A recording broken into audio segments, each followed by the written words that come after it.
skeletons, and they were supposed to give those to the natives, and they didn't. They just like tossed them. That's why they held it at nighttime, right?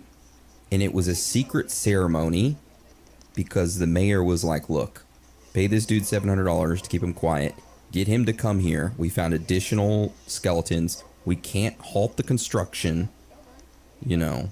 Yeah, because then they would have to, it would be like a historical place, and then they'd have to stop and, oh shit. Yep.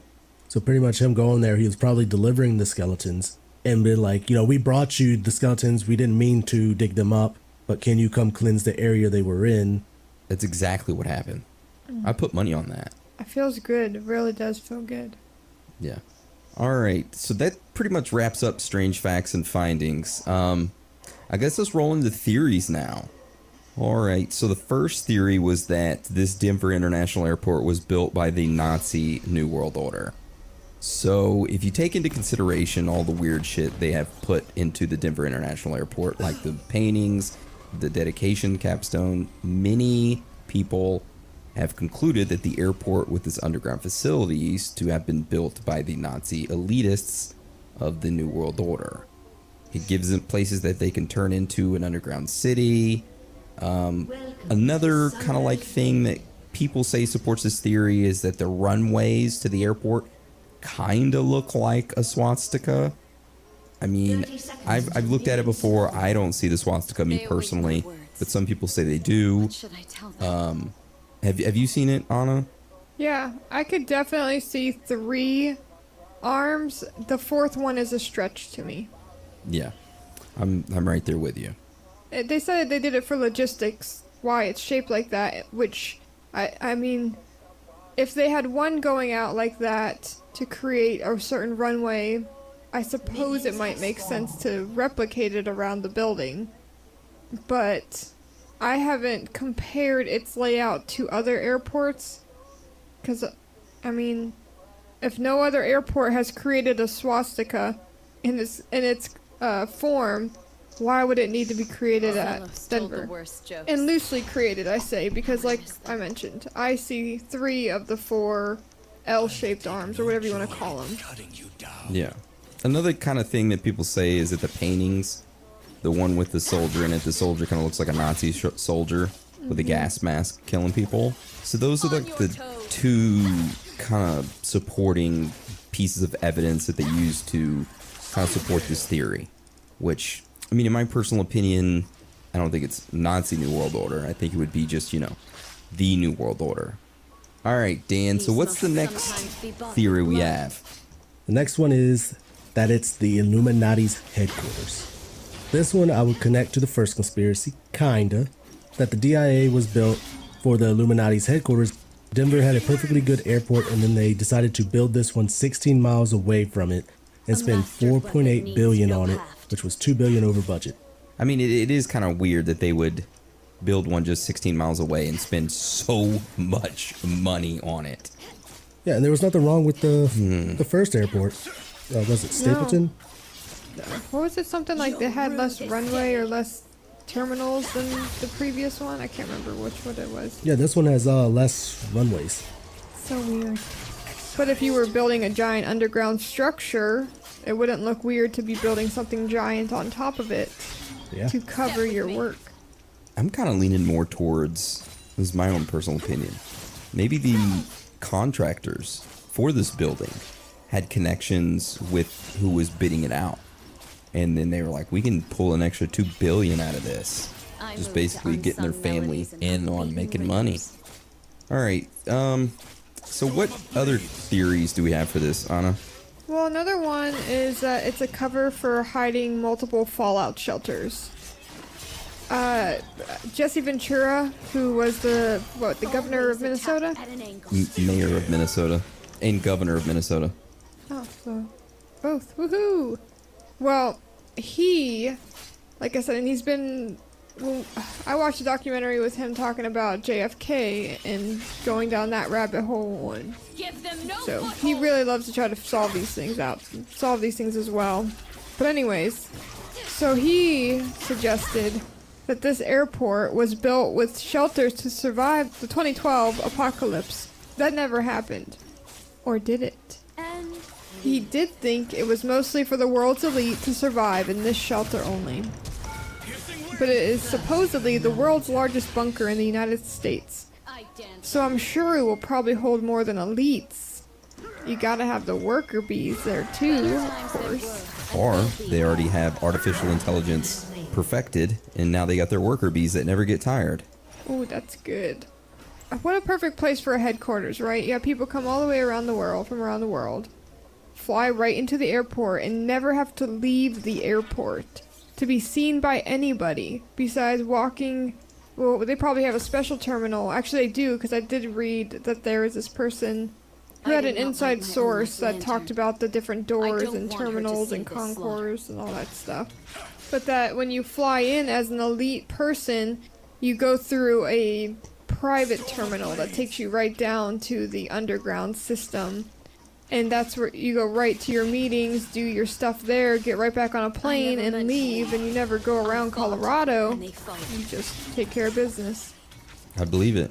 Oh yeah. Alright, Dean, so what's the next theory we got? The next one is that the CIA had a hand in building DIA.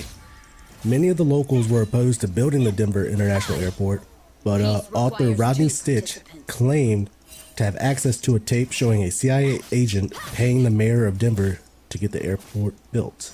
Well, that just kind of adds to my theory of people getting paid, right? CIA agent has family in the construction who could get the contract. So he pays off the mayor, pays him a couple $100,000, and his family makes off with billions. Look sharp. So, plausible. Alright, so this next theory is that it is a military base slash alien concentration camp. So someone believes that they have found an elevator at the airport that goes down to a secret military base in quite possibly a city. They said once you get down there, you would have to walk a long corridor before you reach the base itself. The area would have stores and shops, just like a normal city would have. But there also was an alien-controlled concentration camp down there as well. So, I wonder if they had German accents. That'd be a very interesting thing if that was true, right? You would, Well, think of it. What makes this more outrageous than Dulce? Dulce had different levels where different beings were on. Like reptilians were on one level, greys were on another. So why wouldn't there be something like that underneath the airport? You're right. And for people who don't know what Anna's talking about, we did an episode over the Dulce base, and if you haven't listened to it, you need to go listen to it. It's a great episode. Get my rhythm back. Probably got the best Montauk chair I've ever heard. Like that Oh, journey yeah. was my favorite. I would That say. was a fun one. Yeah. Scary, but fun. Yeah. Yep. All right. So who wants to tell us about this last theory? Yeah, so we'll go back to, was it Engineer Phil? How he talked about the Dracos. This one, pretty much that it was built for housing for the reptilians. Underground complex in which human children labor for mankind's secret reptilian overlords. Maybe they were farming adrenochrome. I don't know. Maybe a little Pizzagate shout out right there. If you haven't listened to that episode, go listen to our Pizzagate episode. Talk about adrenochrome. So Yeah, that would go along with Phil saying that they used the kids until they had nothing left in them and then they ate them. Yeah. Yeah. all right. So let's roll into like y'all's personal thoughts and theories about this. I want to hear your thoughts on this entire thing. Anna, do you think there's an underground base at Denver Airport? Yes or no? I do, actually. I really do. Dan. Yeah, 100%. All right. I do believe there's an underground base there as well. All right. Do you believe there's aliens underneath there, Anna? Kind of iffy. Yeah. Right, like they might, I would say it's not like Dulce where it's all about aliens on certain levels. I could see there being representatives or something like that, but I really think it's mostly humans. Okay. Do you think there's a vast network of underground tunnels that connect all around the United States? Hell yeah. No doubt about it. I know that we have a lot of people that write us in about how the missing people and the underground tunnel systems seem to match up. Yes, when you the lay 'em missing on top. 411. Oh yeah. Never stop learning. So I'm There's sure we got always that on more the you list. don't know. Dan, do you believe there's underground tunnels that connect around the United States? Oh yes, definitely. Why wouldn't Okay. they be? What do you think their purpose is? Do you think it's just military, or do you think it's more nefarious? Do you think the elites have a hand in this, We do and this that for those who they came use it as their before us, bunkers, or do you think and it's just those who come military next. having ways to transport equipment and stuff for whenever they go to war or whatever? I don't know. I would say that they're just naturally formed caverns that probably the military now uses because it's an easy way to, transport stuff without things being noticed. You really think like if they wanted to keep something secret, they would send a bunch of tanks and stuff on top? No, I believe those are like diversions to make you pay attention to that, and then they take all the stuff that they're actually transporting and put them in these caverns, and boom.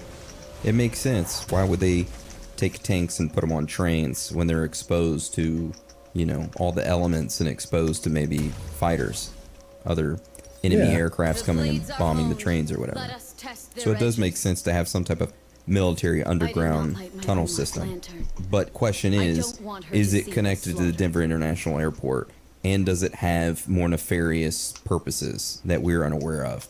I think there is a possibility of that. I think so. It was not meant to be, but I think that's what ended up, probably the $2 billion ended up being added to I it. carry a lot They accidentally more than you. hit into this shit, and they're just like, all right, now, like the government's probably just like, give them the money. They need to fix it up to block it off, or make like a big gate so it can't be like, I guess, easy access into their tunnels, perhaps. Yep. I agree. All right, y'all got anything else you want to add to today's episode, or anything else you want to add to your personal thoughts and theories? I want pictures of someone with Lucifer. So if you're in the Colorado near the DIA, go take pictures with me. Nice. Beware of the head, because we killed a Yeah. man already. Yeah, no shit. These blades will All right, Anna, wait you got on the anything else you want to add? tyrants. No, I mean, this is the weirdest airport I've ever heard of. And I've never seen so many Illuminati references or Freemasonry in just a public place. Yeah. It was super interesting. I liked this topic. Yeah, me too. It was fun. All right, so now, usually at this part of the show, we usually roll into Hans is on the scene, which if you aren't familiar with Hans is on the scene, Hans is our in-the-field reporter who goes and interviews individuals in public to get their thoughts about the ongoing conspiracies around the world.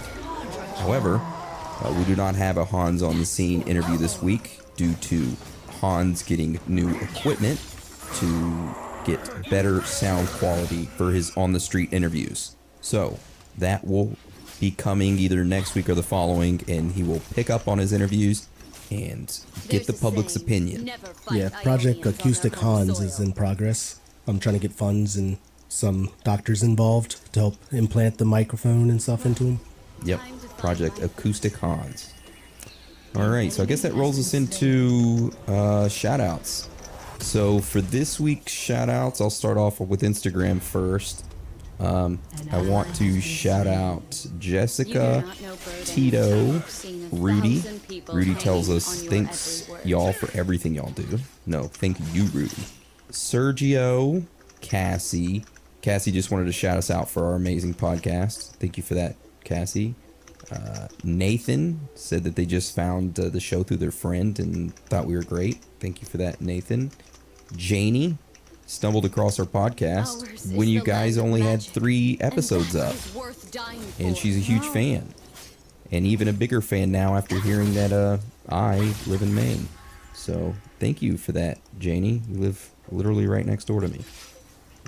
I'm looking through my window right now, right at you. Just kidding. All right. Shout out to Huge Giannis. He said, cool podcast. Thank you for that.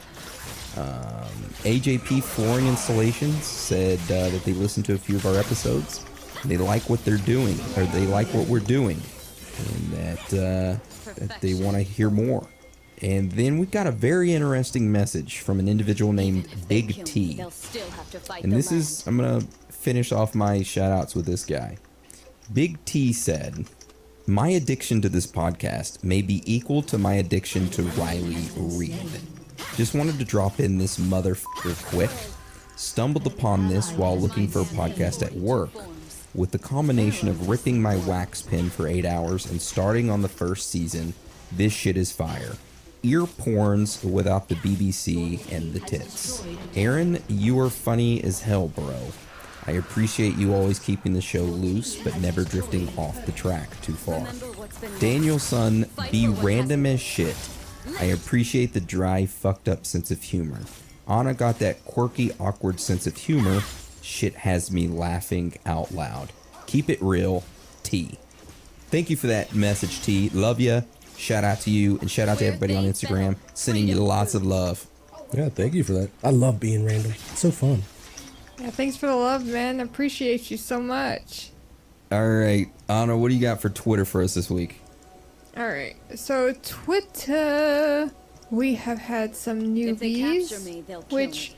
I think that my messenger, like, I don't know, I think I had a setting on where if you weren't my friend, you couldn't talk to me or send me a message or something. Someone pointed out to me. So I think I changed that, but I don't know.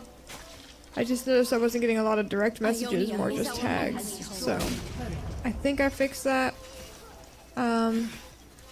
Okay, so shout outs. Cassidy from Twitter, I appreciate you.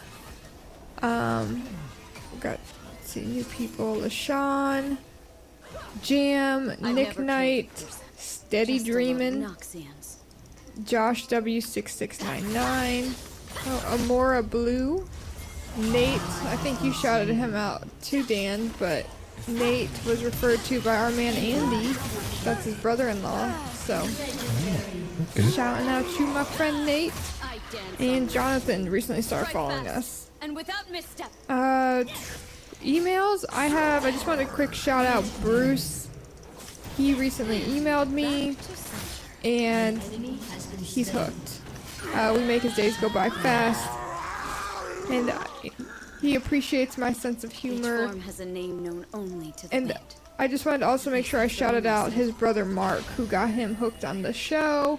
So thank you, Mark, man. I appreciate you. I love you, man. Love you both. Steals their life like they This stole cat in the our hat. I land. just opened up my email to see that you messaged me.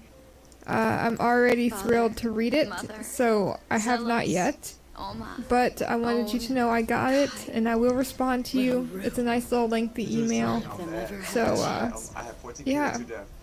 Yay for us spiritual women. Thank you so much. I'm really looking forward to that one. Jersey, I'm really sorry for calling you a he. Jersey, we gave her a shout out for her birthday. Of course I And can fight. I just assumed that she was male. How dare you assume? I know. How dare. I know. We're ending this So- podcast now. I wanted to make sure I apologized to her for doing such a horrible thing. And then the last shout out I have is for The blades someone on fly in sync. Patreon. His name is Andy, and he asked for a shout out a while back, and I'm just making sure I get it out to him. So Andy, not Andy from Discord, you get enough shout outs, dude. I just gave you one earlier with Nate. This is a different Andy.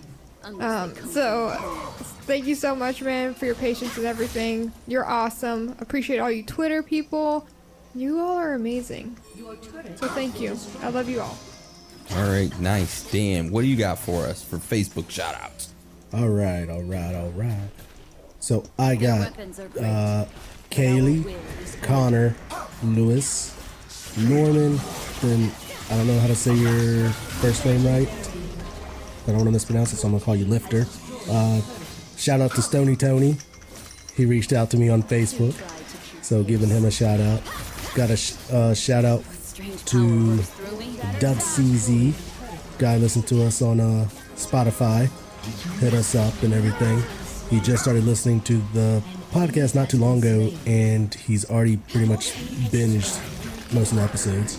Moon Landing was one of his favorites. Then Cassie, and then Sarah and Joey. Give them all shout outs. I think Cassie said that she's going to be getting one of our hoodies soon, which hopefully by the time this episode goes out, the new merchandise will be out. Yep. So those I don't think will be on sale None though. can do what I Yes, do. everything goes So on I sale. will do it. Oh, everything's on sale. Everything must go. Buy it all, guys. Buy it all. The first like 2 days, everything's on sale. So There it is. Yep, that's what I got for shout outs. Well, there's one more thing. okay. So the Discord wanted me to make did not a like my reach own out slander. to Pandemic, I don't want her to see who this slaughter. he just hasn't been on lately, which is cool. You do your thing, dude. But they just wanted me to make sure. They wanted me to relay the message to you that we miss you, and we think about you. They always are wondering where you are, and we just want you to know, dude. We love you. We miss We you. love you. We're always here for you. And I'll say Slickers was the one who reached out to me to ask for that. So Such a good guy. he is, Great man. guy. All right, I got anything else you want to add before we roll this out? Good. All right, so I want to thank everybody for joining us today. And again, thank you all for your support. You were all amazing, every single one of you. So with that being said, Dan and Anna, you want to roll us out? Sure will. It's okay to be out of this world with your thoughts. Because you're not alone. Boom.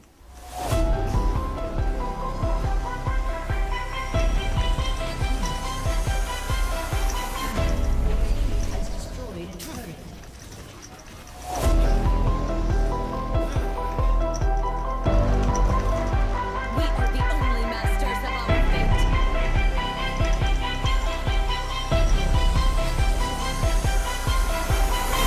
Welcome to Theories. of the third kind.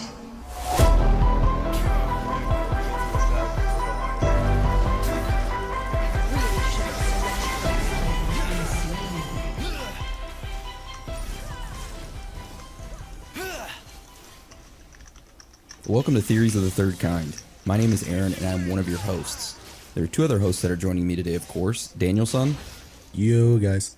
An And ocean Anna. separates us Hello, for hello. good reason. So before we start today's episode, I just want to say, like always, we do not run any ads on this show or take any money from any corporations. So if you'd like to help us out, then there's a few ways that you can do that. One of the ways is Patreon. For only $5 a month, which is 16 cents a day, you can sign up to our Patreon and get an extra episode each week. These Patreon episodes are exclusive to members only. You do not know Berlin Today we released a till you've seen Patreon exclusive 1,000 episode which is people over hanging on your declassified every word. documents.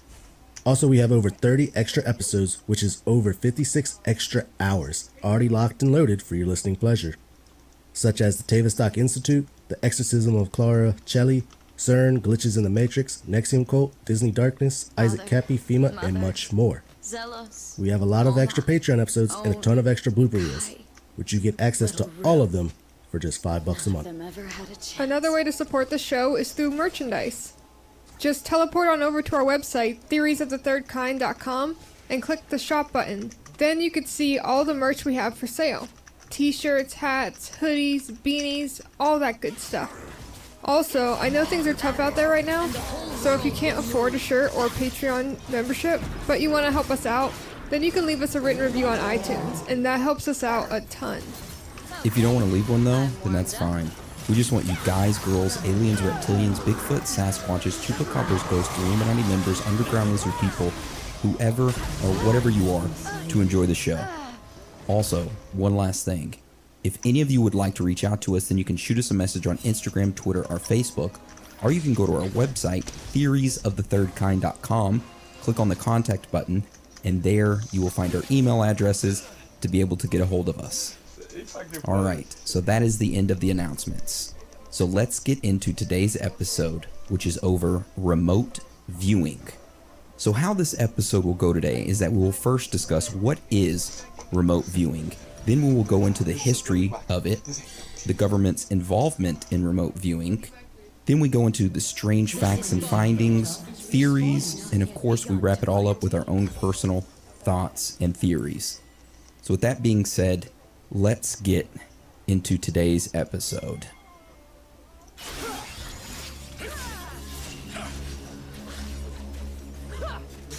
Remote viewing is the ability to meditate into having an out-of-body experience and travel to another time and place. I don't want her to see this slaughter. Now! This remote viewing caught the attention of the United States government. They started a top-secret project studying this technique and finding individuals with this ability. For almost 2 decades, the United States government spent millions of dollars exploiting these people with psychic powers in order to use them as spies. However, in 1995, the CIA took over this top secret project and quickly canceled it, claiming that remote viewing was not possible.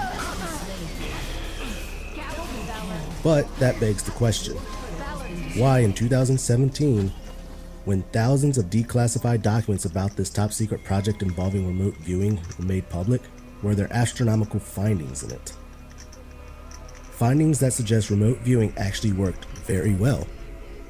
Were they trying to cover something up?